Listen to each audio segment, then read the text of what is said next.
Hello guys and girls of the Gears of War community, my name is Chrissy and I'm here to bring you another Gears of War 3 gameplay commentary, blah de blah de blah. Let's get into this.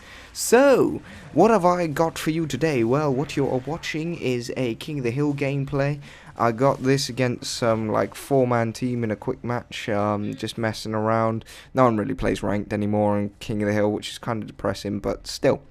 Let's move on from that. Yes, what am I talking about today? What I'm talking about is what makes a good team. I'm going to briefly touch on this because, you know, what makes a good team is a very in-depth subject, and it would take me an entire podcast length, kind of an hour at least, just to kind of really go in-depth into it. But I'm going to go and touch on some of the things that people might need to know if they want to make a team on, let's say, game battles or LAN, or even just, you know, for public stomping, you know, just because you wanna teach that newbie team that beat you in ranked yesterday what's what, and you got a few guys together and you're ready to do this right.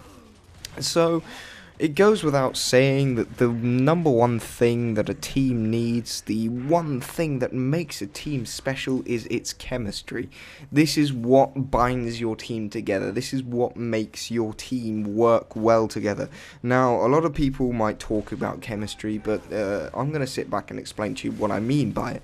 So chemistry is a term used by lots of different kind of gaming leagues and things. It's just like a term that you might use in any kind of sporting, I don't know, team, whatever.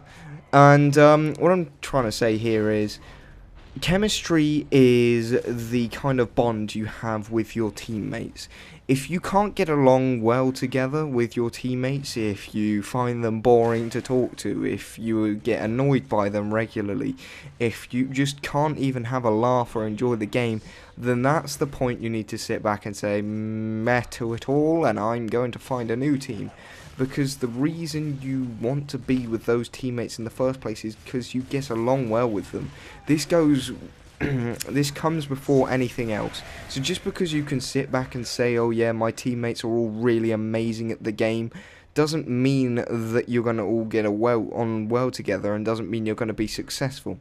The chemistry always comes first, and that's the one thing that you need to sit back and say to yourself, right, this is the one thing that I need to get right.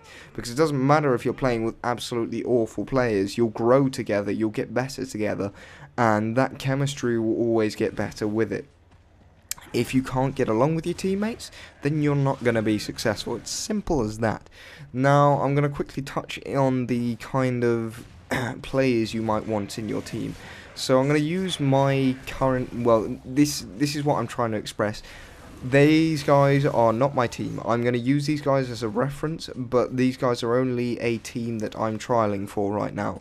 So the current team is Roughnecks, which is the sponsor, Momentum, which is the actual team name. So Momentum is made up of a guy called Fruz, who's pretty much the leader, another guy called Redden, another guy called Codhead, which is a close friend of mine, which I've known for a few months now. So, and start with Fruz. I think every single team needs a Fruz, and what do I mean by that? Well, a Fruz is a kind of player which can get behind every other player and sit back and get people excited about playing, get people enthusiastic, and get people confident. You know, every time I get in a fight and he's dead or something, and he's just watching me, and he's always sitting that go on and saying, oh yeah, go on Chrissy, you can take that, you're a beast, and things like that. And that's the thing that makes people win fights, because sometimes I sit back and I'm like, oh no, I've lost this fight, and then Fruz is just like, no Chrissy, you're gonna win that fight. And I just sit back and I'm like, you know what, I bloody well am. And well, half the time it doesn't really work, but still, sometimes I turn around and I say, you know what, I am going to win this fight, and I turn around and I one-bomb him in his face, and that's how I work.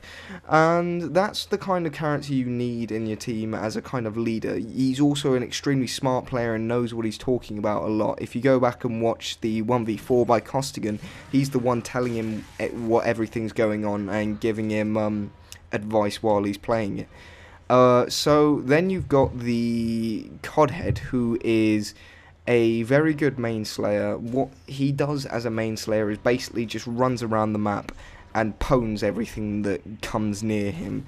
Basically, it's just about having the best Nashor possible so he can clear things up when they get messy. So basically, what I'm trying to get across here is what Khaled does is basically just he's a street cleaner of the Gears of War world. He will just take on everything, clean it all up, and make it easier for the rest of the team to move on and do their jobs. So the main Slayer is the janitor of the team, if you like to put it that way. But then you have Redin, who is the all-round player.